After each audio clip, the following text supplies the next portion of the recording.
أحلى وغاياتي بها عليا، حياتي بالقيم أحلى وغاياتي بها عليا، وكل سعادتي أني بمسؤولية أحيا، حياتي بالقيم أحلى.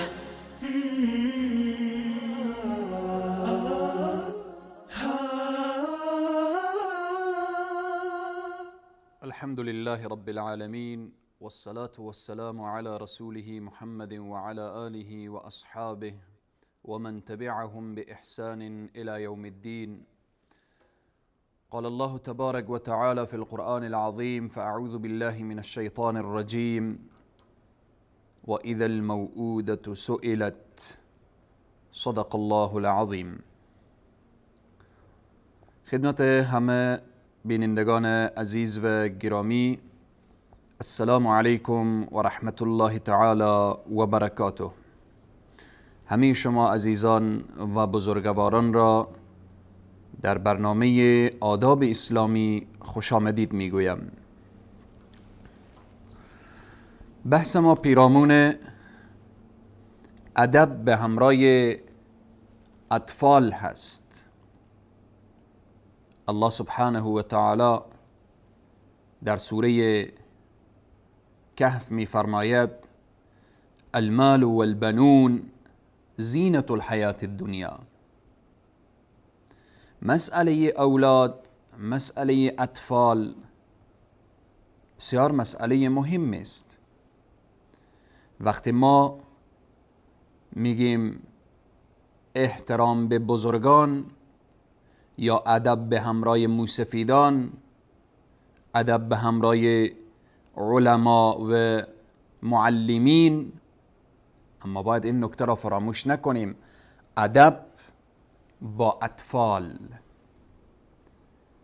چون طفل امروزی نگاه می کند به حرکات بزرگان و حرکات والدین، به حرکات برادر بزرگتر، خواهر بزرگتر.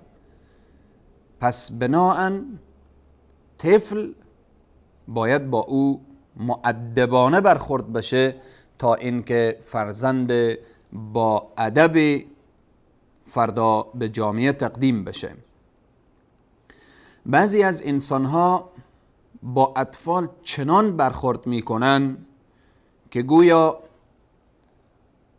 این دشمن اونهاست. بسیار خشن، بسیار به حالت پرخاش و به حالت قهر و به حالت عصبانی و به حالتی که او طفل نمیداند چی بگوید و چگونه از این شخص حرف زدن و بالآخره مسائل زندگی را یاد بگیره. عموما اطفالی که با قهر و غضب بزرگ میشن، سرنوشت اونها سرنوشت خوبی نیست. چگونه؟ شما در جامعه وقتی که جستجو میکنید و یا میبینید و میشنوید انسانهای ظالم، انسانهای قطاع الطریق، انسانهایی که رحم، شفقت، ترحم ندارن، وقتی زندگی آنها را بررسی کنید، آنها از آغوش مهر و محبت پدر و مادر دور مانده بودند. کسی نبوده با آنها مؤدبانه برخورد بکنه. اشخاصی بودن با آنها ظالمانه برخورد میکردن، آنها ظالم بزرگ شدن. بی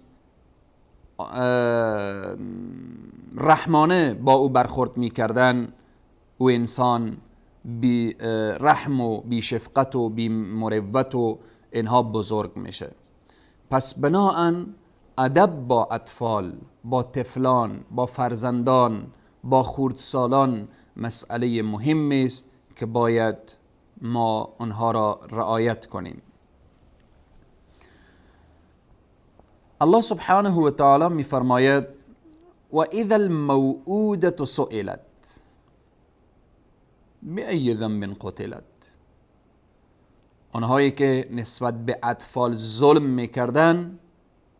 میکردن و او را زنده به گور میکردن، روز قیامت این طفل پرسان میکنه، از این اشخاص سوال کرده میشه و این طفل میپرسه بأی ذنب قتلت، من چی گناهی داشتم که مرا زنده به گور کردید؟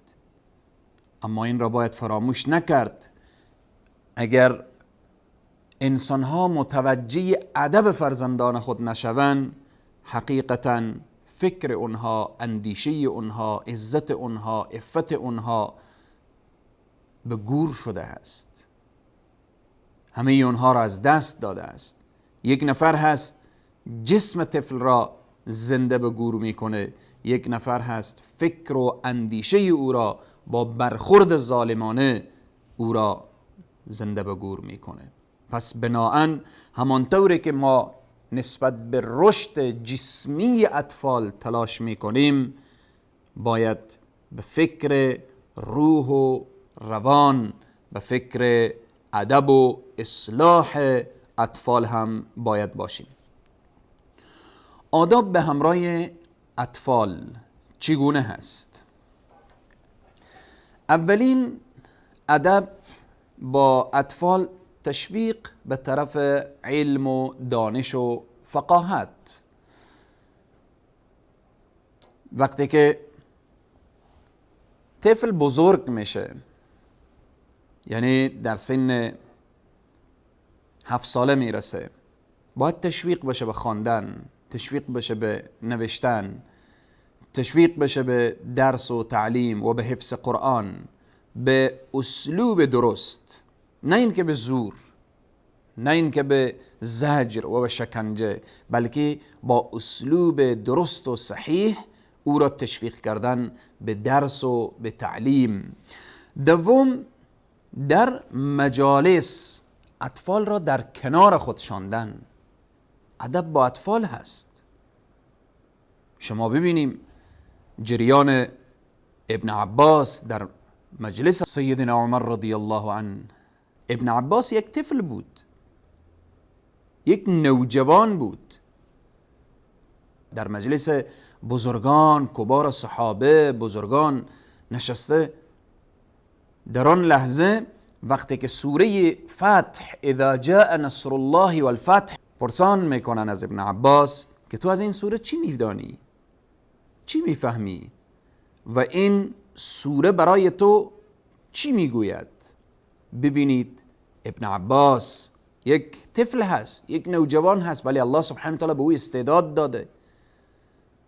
و بعد میگه که من از این سوره بوی فراغ رسول صلی الله علیه و سلم به مشام من میرسد، من این را درک میکنم و میدانم. سیدنا عمر رضی الله عنه میگوید سبحان الله، من هم چنین برداشته داشتم. ببینید ابن عباس را، یک نوجوان را. پس باید اطفال را در محافل و مجالس، خصوصا اطفال و نوجوانانی که دارای استعداد علمی، فکری، جوانان و نوجوانانی که اونها فکر اونها در حال رشد هست، نباید اونها را در محافل و مجالس پایین شاند. اونها را در کنار خود قرار داد تا اونها احساس بکنن که اونها جزء این جامعه و مثل این شخصیت هایی که در این محفل و مجلس، اینها هم میتوانن حرف بزنن، میتوانن نظر بدهن و میتوانن.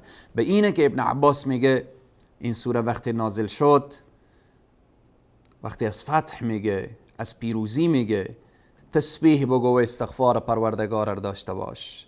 یعنی دعوت و رسالت رسول صلی الله علیه و سلم آهسته آهسته رو به اتمام هست. ببینید استعداد ابن عباس را. پس به اینه که اطفال را، خصوصا اطفالی که دارای فکر و اندیشه هستند در محافل و مجالس آنها را در کنار خود بنشانید. سوم، طفل نیاز به بازی داره. وقتی طفل بازی میکنه، وقتی طفل بعضی وقت به اصطلاح من و شما شوخی میکنه، خب وقت شوخی طفل هست، وقت بازیش هست، وقت اینه که باید او ساعت برای تفریح و بازی و بالاخره اینها داشته باشه. رسول اکرم صلی الله علیه و سلم به راستی که کان احسن الناس خلقا، نیکترین انسان از روی اخلاق بودن، اخلاق زیبایی داشتن. سیدنا انس برادر داره به نام ابو عمیر. این ابو عمیر یک پرنده داره. رسول اکرم صلی الله علیه و سلم وقتی او را میبینن برایش میگن یا ابا عمیر ما فعل النغیر، که نغیر تصغیر نغر هست، به معنای پرنده هست. یعنی چه کار میکنی ابا عمیر؟ پرنده تو چگونه هست؟ ببینید رسول اکرم صلی الله علیه و سلم برخوردشان با اطفال. بعد از چند روزی ابا عمیر در بازار هست. رسول اکرم صلی الله علیه و سلم از بازار عبور میکنن، میبینن که ابا عمیر گریه میکنه. رسول اکرم صلی الله علیه و سلم میفرماید چرا گریه میکنید؟ میگوید یا رسول الله مات النغیر، یا رسول الله نغیر مرد. رسول اکرم صلی الله علیه و سلم کنار او می نشینن، با او بازی میکنن، از او دلجویی میکنن. در روایات میاره با او شوخی میکنن، با او بازی میکنن، با او دلجویی میکنن تا اینکه او میخنده، گریه اش تبدیل به خنده میشه. یکی از اصحاب رسول صلی الله علیه و سلم از راه تیر میشه، میبینه یا رسول الله چه کار میکنید؟ الله اکبر. اخلاق رسول صلی الله علیه و سلم، برخورد رسول صلی الله علیه و سلم با اطفال. و بعد میفرمایند رسول اکرم صلی الله علیه و سلم که این ابا عمیر هست، پرندهش مرده، گریه میکرد، من خواستم که تبسم و خنده بر لبهای این طفل بیاورم. پس بناهن ادب با اطفال، وقتی بازی میکنه چی میشود؟ لحظات با اطفال خود بنشینید داخل خانه بازی کنید. دخترک دارید با او، عروسکی که داره با او بازی کنید. طفلک دارید اگر آل و اسباب بازی داره، وسایل بازی داره، همراهش بنشینید با همان شکلی که او دوست داره و میخواهد. لحظات شما هم در کنار طفل در وقت بازی خوی و طبیعت طفلانه بگیرید تا اینکه وقت او طفل لحظات خوش بشه و احساس بکنه که بهترین دوست برایش پدرش هست، بهترین دوست برایش مادرش هست، بهترین دوست برایش برادرش هست، بهترین دوست برایش خواهرش هست، خانوادهش هست. درس مهر بگیره، محبت بگیره. دیگر این که از جمله ادب با اطفال هدیه دادن با اطفال هست، خصوصا وقتی جمله زیبای طفل از زبانش بیرون میشه. وقتی درس میخوانه سوال از او میکنید، پرسان میکنید فرزند من یک سوره تلاوت بکن، حدیثی که یاد گرفتی کب بخوان، سوال مسئله شرعی که یاد گرفتید، هر مسئله‌ای که طفل یاد میگیره وقتی از او پرسان میکنید یاد داره برایش هدیه بدهید. رسول اکرم صلی الله علیه و سلم میفرمایند تهادو تحبو، هدیه بدهید محبت بگیرید.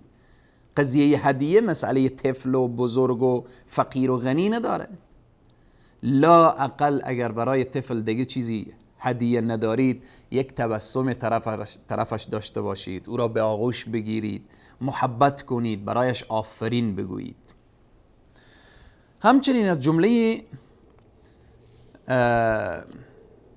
آداب به همراه اطفال اینه که برای طفل هیچ وقت دروغ نگویید.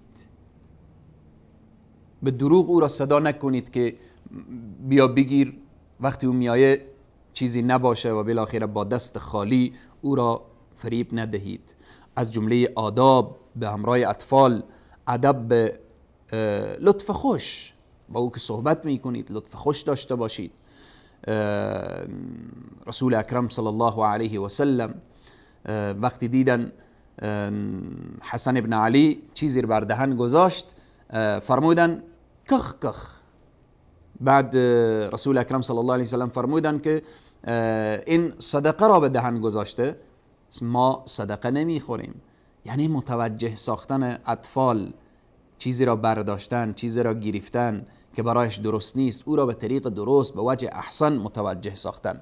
وقتی طفل ما 7 ساله شد، در سن 7 سالگی از جمله آداب به همراهش اینه که او را تشویق کردن به نماز، همراه خود مسجد ببریم، تشویق بکنیم. وقتی 10 ساله شد دیگه باز به خاطر ادبش تنبیه بشه. رسول اکرم صلی الله علیه و سلم میفرمایند مروا اولادکم بالصلاة، شما اولادهای خود را امر کنید به صلات و هم ابناء 7 سنین. وقتی که به 7 ساله رسیدن شما اونها را امر کنید، تشویق کنید. وقتی که وضربوهم علیها و هم ابناء 10، وقتی 10 ساله شدن اگر نخواندن به خاطر تنبیه و خاطر ادب اونها را بزنید، نه به خاطر اینکه با اونها قهر و غضب، فقط به خاطر ادب. و میفرمایند نفرق بینهم فی المضاجع، خوابگاه اونها وقتی 10 ساله شدن از همدیگر جدا کنید. و همچنین از جمله ادب با اطفال اینه که برای اطفال هیچ وقت نگویید که تو یاد ندارید، تو نمیفهمید، تو حرف نزن، بگذار که بزرگا چی میگوین. و در این راستا وقتی طفل میخواد نظر بده، نظرش را بشنوید، او را متوجه بسازید چی وقت حرف بزنه، کدام وقت حرف بزنه. وقتی حرفش تمام شد بالاخره شما حرف بزنید، حرفش را قطع نکنید. و همچنین از جمله ادب با اطفال این که وقتی اطفال را در مسجد و در عبادت میبینید تشویق کنید، که متاسفانه امروزه در مساجد بسیار دیده میشه که اطفال وقتی مسجد میآین بعضی با اونها خشونت میکنن، با اونها غضب میکنن، برو کنار و برو یک کنار، چرا اینجا استاد شدی. و در این راستا طفل که در مسجد میآیه، نوجوان که در مسجد میآیه، سخت نیاز به تشویق داره. بناهن هر کدام من و شما وظیفه داریم و مسئولیت داریم در قبال اطفال و اینها. سخن اخیر این که وقتی از کنار اطفال عبور میکنید، اگر شما را سلام نکرد شما سلام کنید، نگویید چقدر بچه بی ادب است. شما برایش ادب را یاد بدهید، برایش بگویید السلام علیکم و رحمت الله و برکاته. این وقتی سلام کردید او طفل یاد میگیره. الله سبحانه و تعالی اولاد همه ما و شما را اولاد صالح بگردانه و بر همه ما توفیق بده تا اینکه ادب را همانطوری که با بزرگان و موسفیدان رعایت میکنیم با اطفال و نوجوانان هم رعایت نماییم. تا برنامه بعد شما را به خداوند کریم و رحیم می سپارم. و السلام علیکم و رحمت الله تعالی و برکاته.